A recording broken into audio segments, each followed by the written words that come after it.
Hi everyone, Max Tim here. We have another short story time for you. This one is titled The Last Page.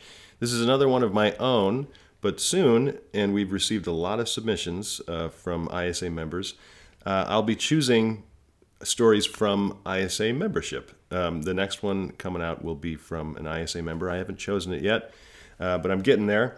So why don't we jump right back in here and we'll get into this story called The Last Page. The storm came in fast. 1 minute, Henry was in a small-town cafe sipping the last of his coffee, watching the sun dip below the rooftops, and the next, thunder cracked overhead, and the rain came down in heavy, relentless sheets. A true Midwestern kind of storm, sudden, unwelcome, yet not surprising. He sat there, looking out the window and grumbling under his breath about having to go out and walk home in that. He pulled his coat tight, glanced down the narrow street, trying to remember the way back to his Airbnb. The town was unfamiliar to say the least. He was only here for a small writers' conference, a last-minute decision after staring at the same four walls of his apartment for too many weeks in a row. He wasn't a huge fan of these conferences, and small towns always gave him the creeps. Now he was lost in the rain and with no clue how far he had to go. Through the downpour, though, he saw the building.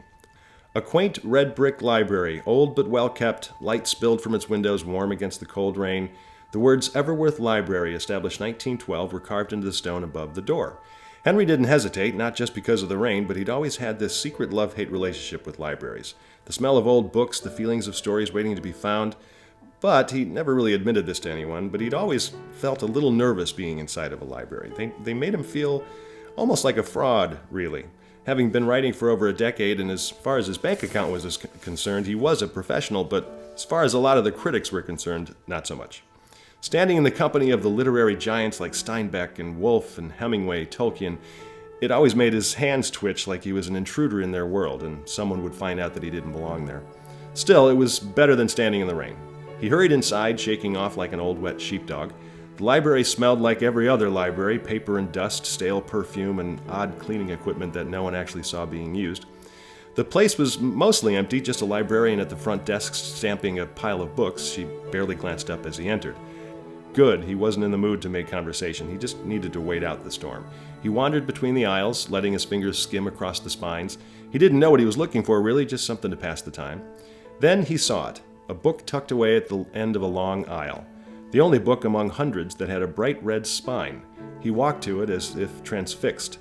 It had no title, but wait a minute. His name was pressed into the spine in faded gold lettering. His name, nothing else. A chill ran down his spine. He turned and looked toward the front desk, half expecting the librarian to be watching him. She was still focused on her work, paying him no attention, so, curiosity nearly killing him, slowly he pulled the book from the shelf, found a nook, sat down, and opened it. His breath caught in his throat. On the first page it read, "Born September 18, 1985. Henry's father had shoveled the driveway of the feet of snow that continued to fall in their small town every day, knowing that Henry's mom could bring him into the world any day now. The one night his dad didn't shovel, Henry decided to join us." He couldn't believe this. What is this? What's going on? He flipped to the next page and read. Brad Hollister, his fourth-grade nemesis, mocked Henry as he stood in the dugout of his Little League game, taunting him, shoving him. Henry's next at-bat, a home run. Henry didn't look back at Hollister as he turned the bases. He should have. It was his life. Page after page, it was like a detailed journal that he never wrote. It wasn't just some book that happened to be titled under his name and maybe an author was writing about typical life happenings or moments. No, this was exact. Every moment. He kept flipping through the pages, a combination of frantic and mesmerized. Henry stood quickly. He couldn't believe this. The next set of pages and chapters continued to explore his childhood in minute detail.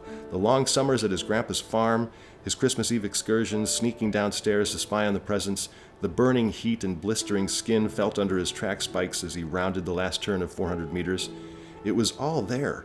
It even described his love for writing before he even knew what it was, the way he used to make up stories in his head just to pass the time. He flipped forward, college, dripping in nostalgia, his first published story, the agony of his first real failure. It was all there. And then, Allison. His fingers tightened around the pages. Allison, the one woman he had ever really loved. The one who'd slip through his fingers again and again, no matter how much he wanted to hold on. The book described it all, their late-night talks, the way she used to nibble on her hair when she was reading, the way they always circled each other like planets caught in some impossible orbit. The book told their whole story. It was like reading the exact accounts of the past, even moments he'd forgotten. He quickly flipped the page, wanting even more, but then something new. A page he didn't recognize. Moments that had never happened. Moments where they actually had a life together, but then the words disappeared. A blank page again. His pulse hammered as he turned the page. Then he flinched. There, pressed into the crease of the book, was a photograph. A photo of Allison. She was younger, vibrant, smiling, but then Henry sucked in a breath. She moved. Her face turned slightly toward him. Her eyes met his. She smiled even brighter. Henry jerked back, the book slipping from his hands, landing with a loud thud. His chest rose and fell in sharp breaths. "Are you all right?" He turned. The librarian was watching him now, one eyebrow raised. Henry swallowed, trying to find his voice. I just...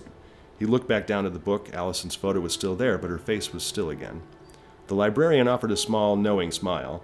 "Books have a way of affecting people," she said, "especially the good ones." Henry hesitated, then slowly picked the book up again.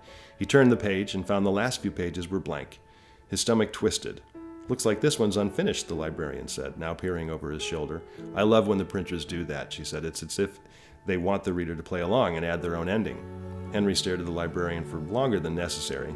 He traced his fingers over the empty page, heart pounding, and suddenly he knew. He knew exactly what came next. He gently closed the book. Henry stepped outside. The rain was gone, almost as if it hadn't rained at all. The street shimmered beneath a golden sunset, the air warm and sweet. The whole world felt a little lighter in spite of knowing what he was about to do.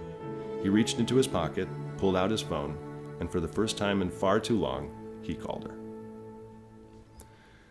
So there it is, everybody.